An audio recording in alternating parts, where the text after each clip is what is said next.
विकास किया है, वोट उसी पक्ष में ही मिलना चाहिए। बीजेपी ने अपना कैंडिडेट नहीं ओपन किया है, इससे इनको नुकसान होगा। कहीं न कहीं अगर आग जली है, धुआं उठा है तो आग जली होगी। जनता यह चीज कर सकती है, सत्ताधारी पार्टी पे भी और विपक्षी पार्टियों पे, दोनों पे दबाव डाल सकती है। भारतीय जनता पार्टी को तब आप हराएंगे जब आपके दिल में त्याग आएगा। कांग्रेस भी चाहे बंटवारा करके लड़ ले, भाजपा 10 की 10 सीटें ले जाए। क्यों जो हथियार बीजेपी ले रही कांग्रेस क्यों नहीं ले सकती?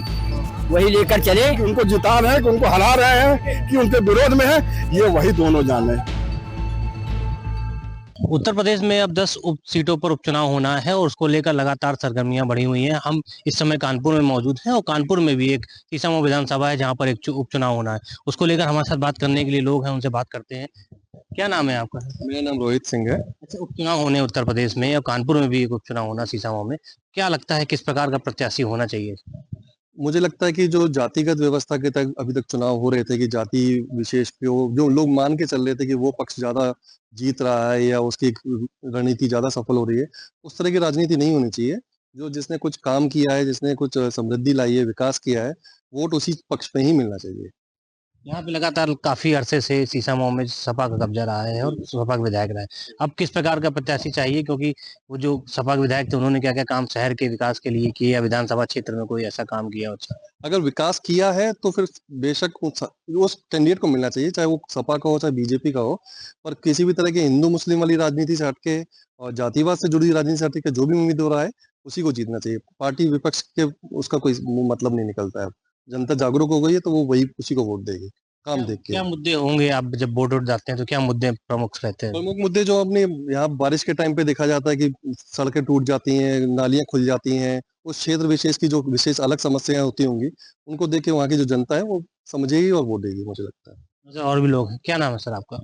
डॉक्टर राजकुमार नाम। अच्छा, चुनाव होने जा रहा है, अब अधिसूचना भी जारी हो गई। क्या लगता है कैसा विकास प्रत्याशी होना चाहिए जो शहर के लिए कुछ करे? मेरे ख्याल से प्रत्याशी किसी भी पार्टी का हो, लेकिन वह शहर के लिए किस स्तर से काम कर रहा है, उसकी जो आगे का विजन क्या है, उसका भविष्य क्या है, और खास तौर से शिक्षा और रोजगार और सुरक्षा। वर्तमान में 3 बातें बहुत जरूरी है। सुरक्षा का स्तर, रोजगार का स्तर और शिक्षा का स्तर दिन प्रतिदिन एक तरह से बहुत इसका अच्छा संतोषजनक नहीं है।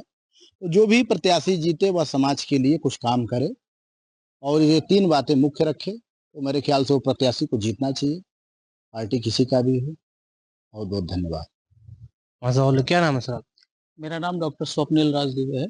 बड़ा दुर्भाग्यपूर्ण है कि समाज में चुनाव जातिगत समीकरण को देख के होते हैं, लेकिन अगर विगत 10 वर्षों की बात करें तो जो हमारी सरकार है उसने बहुत सारे विकास के काम किए हैं।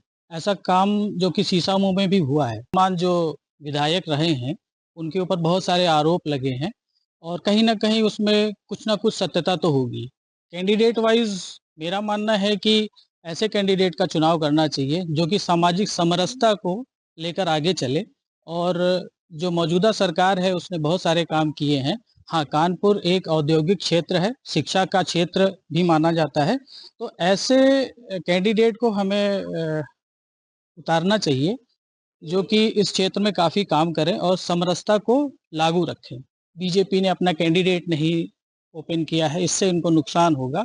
और बाकी बहुत सारे समीकरण हैं, जातिगत समीकरण हैं, जो कि ये देखने को मिलेंगे हमें रिजल्ट्स में। और जाहिर सी बात है रिजल्ट्स और जो चुनाव होगा काफ़ी टफ होगा, क्योंकि एक तरफ हम विकास के मुद्दे पे चुनाव लड़ रहे हैं और दूसरी तरफ जो ध्रुवीकरण है, तो ध्रुवीकरण से हमें दूर होना चाहिए। कैंडिडेट को बिना ध्यान में रखते हुए वोटिंग करना चाहिए। बहुत दुर्भाग्यपूर्ण रहा है कि समाज में इतने विकास के काम हुए हैं और समाज अगर इनको देख के इग्नोर करता है तो यह कहीं ना कहीं हमारे ऊपर ही उसका रिएक्शन देखने को मिलेगा, जैसा कि विगत सरकारों ने किया। और इस सरकार की अगर तुलना करें तो बहुत अच्छे काम हुए हैं।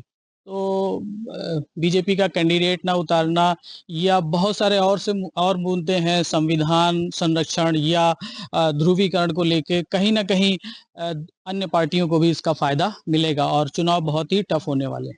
देखिए, बेसिकली मैं कानपुर का ही रहने वाला हूँ, तो यहाँ की समस्याओं को बहुत अच्छी से समझता हूँ। मुझे लगता है कि सबसे बड़ी समस्या जो है वो अतिक्रमण और खराब यातायात है। इससे इस शहर का एक एक बच्चा, एक एक आदमी, बुजुर्ग, जवान सब जूझ रहे हैं।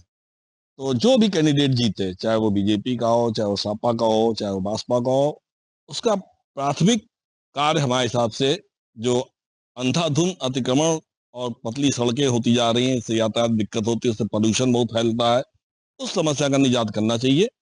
बाकी हर आदमी के अपने विचार हैं, वो क्या सोच के वोट डालता है। मेरे हिसाब से जाति आधारित, धर्म आधारित वोटिंग नहीं होनी चाहिए। जनता की समस्या आधारित वोटिंग जनता को करनी चाहिए। क्योंकि आजकल का जो परिवेश चल रहा है वो ज़्यादा से ज़्यादा हमारे उत्तर प्रदेश में जाति समीकरण से चल रहा है। अगर जाति समीकरण की हम बात कर लें तो लगभग 80,000 मुस्लिम मतदाता है शीशमऊ विधानसभा में, 50,000 ब्राह्मण मतदाता है शीशमऊ विधानसभा में लगभग, और कास्ट बनिया वैश्य को अगर हम मिला लें तो लगभग 1 लाख के आसपास मतदाता है शीशमऊ विधानसभा, और दलित मतदाता भी 45,000 50,000 के आसपास है। कुछ अन्य मिला के इसे 2-2.5 लाख के आसपास मतदाता पूरा है। हाँ, 2,70,000 के आसपास है मतदाता हमारा। इसके बावजूद जो पहले हमारे जो विधायक रह चुके माने हाजी इरफान सोलंकी जी, वो 7 साल की उनको सजा हुई है। अगर उन पे कहीं न कहीं अगर आग जली है, धुआं उठा है तो आग जली होगी।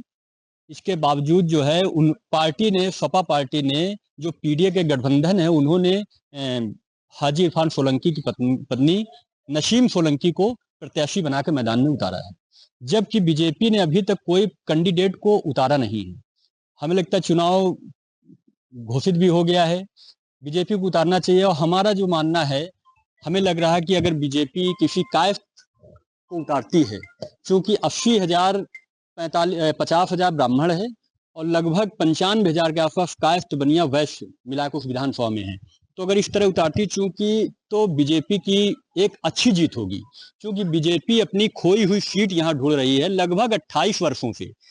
तो हमारा यही कहने का मतलब है, स्वास्थ्य, शिक्षा, चिकित्सा व्यवस्थाओं पे जनता को मतदान करना चाहिए। सुरक्षा भी एक अहम मुद्दा है, और जैसा कि जाति जनगणना है तो यही है कि अगर कास्ट को बीजेपी उतारती है तो हमें लगता है कि जीत सुनिश्चित हो सकती है।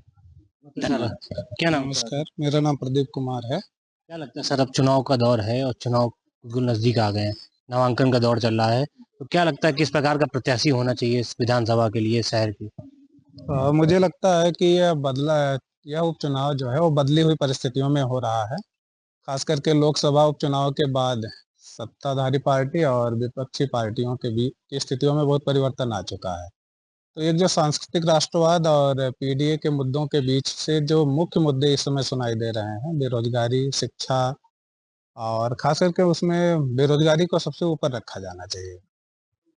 तो बेरोजगारी के मुद्दे पर इस समय जो सरकार प्रयास कर रही है, और जिस तरह से विपक्षी के दल आश्वासन दे रहे हैं बेरोजगारी के मुद्दे पर अपना ध्यान केंद्रित किए हुए हैं, तो हमें लगता है कि जनता के द्वारा एक ऐसा निर्वाचित प्रतिनिधि जाना चाहिए जो बेरोजगारी के मुद्दे को सबसे अधिक प्रमुखता दिलाए, उसकी पहचान दिलाए, और बदली हुई परिस्थितियों में जनता यह चीज कर सकती है।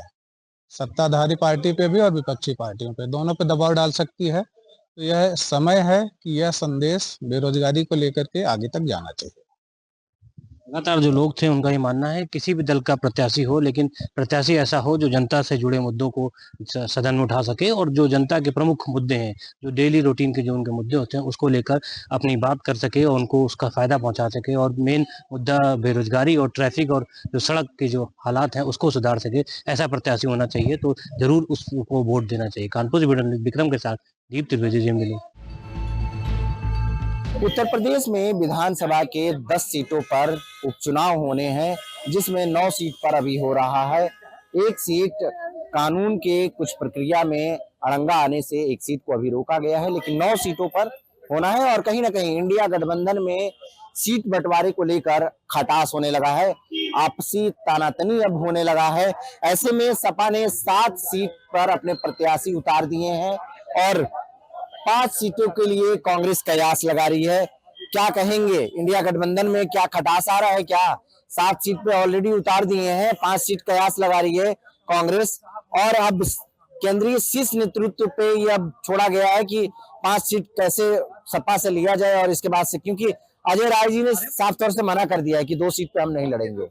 कैसे देखते हैं ये इंडिया गठबंधन चल पाएगा कि अब खत्म है बिल्कुल? देखिए साहब, अभी तो राष्ट्रीय हमारा जो कमेटी है वो कोई अपना इस चुनाव पर अपना ओपिनियन नहीं रखा है, चूंकि एक पार्टी से हम बिलोंग करते हैं।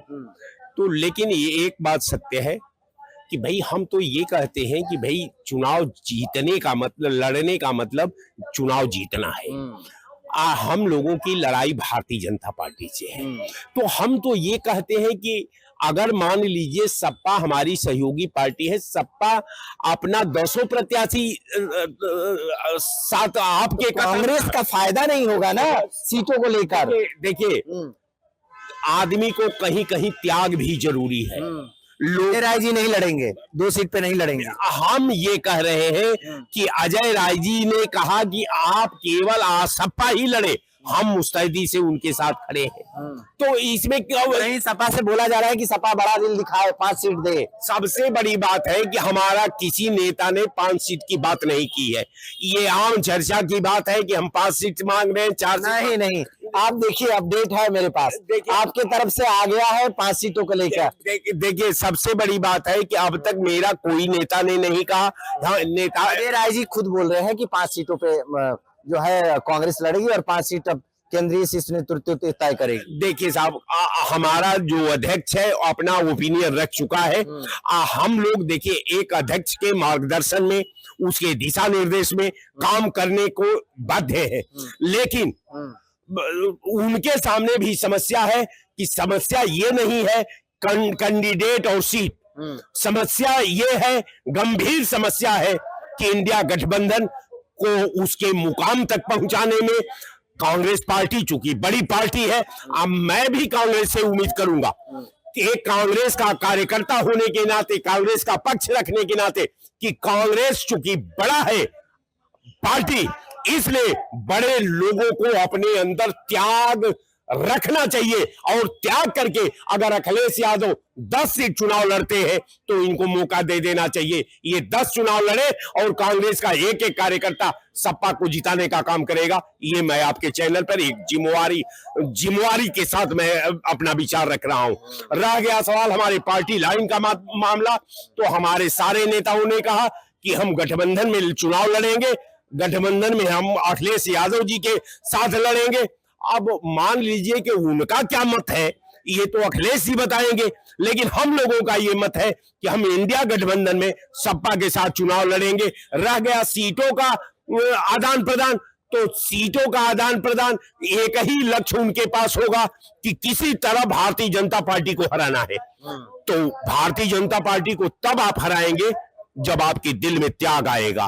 भारतीय जनता पार्टी को एकांगी होकर के एक रूपता में आप नहीं हरा सकते, इसलिए कि भारतीय जनता पार्टी का दांत हाथी जैसा है, खाने को और दिखाने का और। तो हम समझते हैं कि भारतीय जनता पार्टी की जो पॉलिसी होती है इसको सपा प्रमुख को हल्का में नहीं लेना। मतलब कि कांग्रेस को विश्वास है कि अखिलेश जी लड़ाई लड़ लेंगे अकेले। देखिए लड़ाई लड़ना ये गठबंधन की बात है, ये मूर्खतापूर्ण होगा कि ये कह देना और ये दिल में पाल लेना कि जो मैं कह रहा हूं, जो मेरी क्षमता है, मैं रण को जीत लूंगा। ये हम गुमराह करने की बात करते हैं। जंग में बहुत कमजोर सेना, बहुत जबरदस्त एक बटालियन भारत की सेना ने 90,000 पाकिस्तान की सेना को सरेंडर करा लिया था। ये भी प्रमाण देखें, इतिहास बताता है। तो मैं ये कह रहा हूं कि अखिलेश यादव जी जो भाजपा का खाका खींचे हैं और कहा इंडिया गठबंधन के लिए काम कर रहे हैं। अगर इंडिया गठबंधन को भी अगर थोड़ा त्याग की जरूरत आवे कांग्रेस को, तो त्याग करना चाहिए। इसलिए कि लड़ाई भारतीय जनता पार्टी से है, भारतीय जनता पार्टी को हराना है। यही सदारी जो हम बाद में भी कर ले। विनोद राय जी थे हमारे साथ, बातचीत कर रहे थे। क्या कहेंगे इंडिया गठबंधन में खटास जो अब आ रहा है, तानातनी बढ़ रहा है, इंडिया गठबंधन ऐसे लोग मान रहे हैं कि जो जिस तरह से तनाव दिख रहा है, ऐसे में अब खतरे में है इंडिया गठबंधन। देखिए इंडिया गठबंधन कांग्रेस कह रही सपा चोर, कहा सपा कह रही कांग्रेस चोर। अब मैं ये नहीं तय हो पा रहा कौन चोर है। यही जब मध्य प्रदेश का और राजस्थान छत्तीसगढ़ का चुनाव हुआ था तो अखिलेश जी ने अपने कैंडिडेट लड़ाए थे और यही मतलब जो है अजय राय जी को जो है अखिलेश यादव जी ने कहा कि हमको मिलना है तो राहुल जी से मिलना है, इसका प्रमाण और साक्ष्य है। और दूसरी चीज रही है, ये कांग्रेस और समाजवादी वाले 20% मुसलमानों को गुमराह कर रहे हैं। एक जो लल्लू सिंह ने बयान दे दिया था कि हम 400 पार जाएंगे तो आरक्षण में संविधान में संशोधन करेंगे, यही इनको कांग्रेस और सपा वालों को मौका मिल गया और ले उड़े। और यही हम कहते हैं कांग्रेस भी चाहे बंटवारा करके लड़ ले, भाजपा 10 की 10 सीटें ले जाए, ये फराटगिरी ज्यादा दिन नहीं चल पाएगी। फिर आते हैं आपके पास, क्या कहेंगे बंधन में अब दरार जैसी आ रही है, 5 सीटों को कयास लगा के कांग्रेस रखी है और 2 ही सीट पे कहीं ना कहीं सिमटने की बात हो रही है।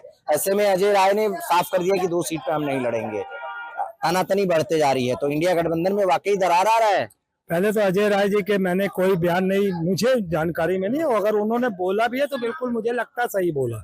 मैं हम ही त्याग दें, हम ही कुर्बानी दें कांग्रेस, हम इसके लिए तो नहीं बने हैं ना, हम तो एक बहुत बड़ी पार्टी है, हम ही कुर्बानी दें, हम ही त्याग दें, हम ही सब कुछ करें। पहली बात तो हमारा लोकसभा में अलायंस था, ना कि किसी विधानसभा में। हमें अखिलेश की वजह से राजस्थान, मध्य प्रदेश और छत्तीसगढ़ में हमने भुगता है, अभी हरियाणा में भुगता है, अब ये महाराष्ट्र और उत्तर प्रदेश को लेकर सीटें की जिस तरीके से कर रहे हैं, इनसे पूछ लिया जाए अखिलेश यादव जी से कि आपका उत्तर प्रदेश के अलावा आधे परसेंट 1% से ऊपर का कहीं जनाधार है? जबरदस्ती आप कूद पड़ते हैं, कहीं 1 सीट पाए हैं, कहीं 2 सीट पाए हैं, और आप मुकाबला कांग्रेस की टीम से करते हैं, कांग्रेस पार्टी से करते हैं। तो कांग्रेस को अब चाहिए कि वो कमर कसे और 10 की 10 सीटें, क्योंकि अभी तो 9 सीटों पे चुनाव है, 9 सीटों पर चुनाव लड़े, और ताकि पता चल जाए, जो ये बड़ा बखान करते हैं कि हम 37 सीटें ले आए 2024 में, तो इसमें कुर्बानी कांग्रेस की काम आई है 37 सीटों पर। तो रही कि बड़ा दिल दिखाएं, सपा बड़ा दिल दिखाएं, वो अब दिखाते हैं कि नहीं दिखाते हैं? अगर नहीं, हमने बड़ा, वही तो हमारी बात तो हमने बड़ा दिल दिखाया, तभी ये 37 सीटों पे आए थे। अकेले लड़के देख ले कितने में आ जाएंगे, इनको इनकी औकात पता चल जाएगी।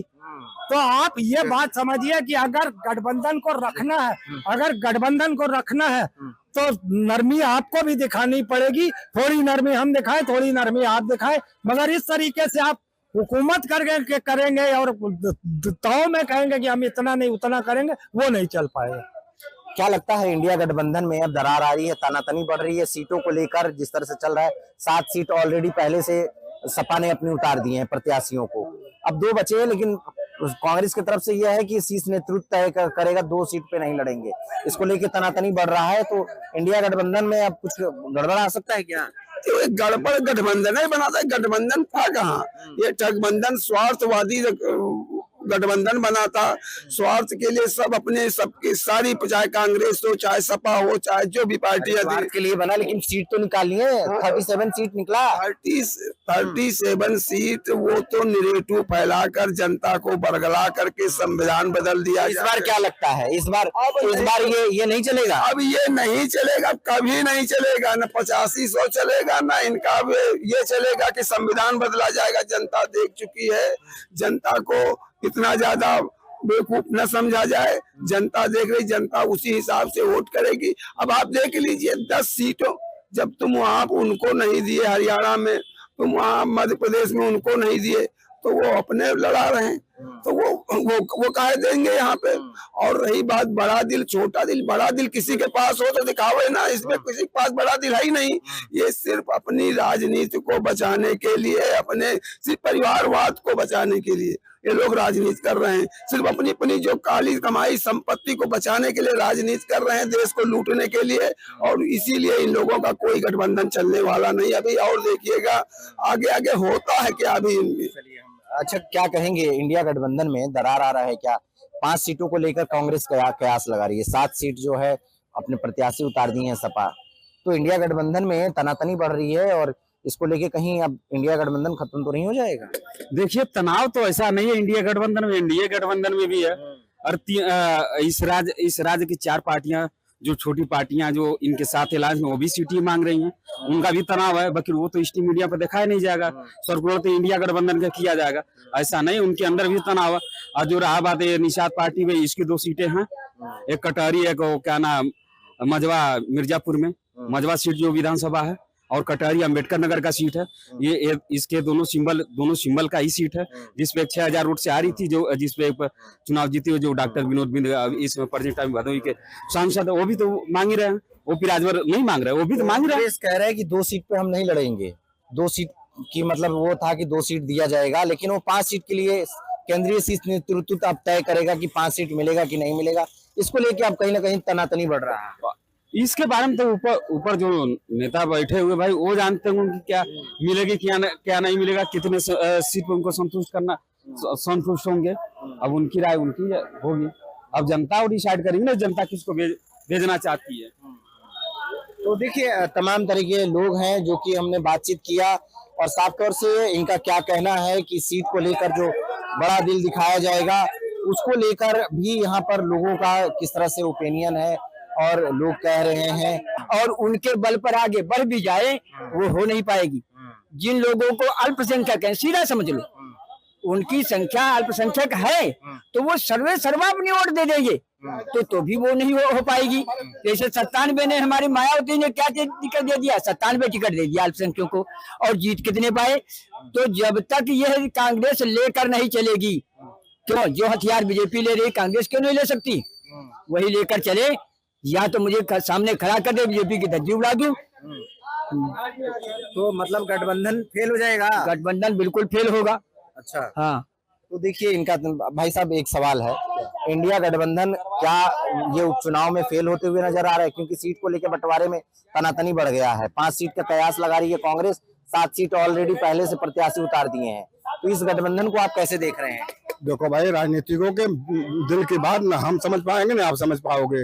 वो कैसे बंटवारा कर रहे हैं, माफ कर रहे हैं, छोड़ रहे हैं कि उनको जिता रहे हैं, कि उनको हरा रहे हैं, कि उनके विरोध में है, ये वही दोनों जाने, हम आप नहीं जान सकते। चलिए ठीक है, तो ये भी एक तरह से इनका भी ओपिनियन है कि पब्लिक नहीं जान सकती है, उनको जो करना होगा डिसीजन वो लेंगे। लेकिन बाबा बहुत पुराने खिलाड़ी हैं, इन्होंने जो आंकड़े बताए, जिस तरह से इन्होंने बताया कि इस तरह से अगर ये रखेंगे, जिनका वर्चस्व जिस राज्य में ज्यादा रहेगा वो उधर अपना पलड़ा भारी करेंगे और किस साइड में जो है कम करेंगे। तो यही हाल उत्तर प्रदेश में इनका मानना है कि कहीं ना कहीं अखिलेश यादव यानी कि सपा जो है मजबूत है, इसलिए अपनी सीट को ज्यादा रख रही है और कांग्रेस को सीट यहाँ पे कम दे रही है। लखनऊ से कैमरा पर्सन सौरभ के साथ राजन सिंह, JMD न्यूज।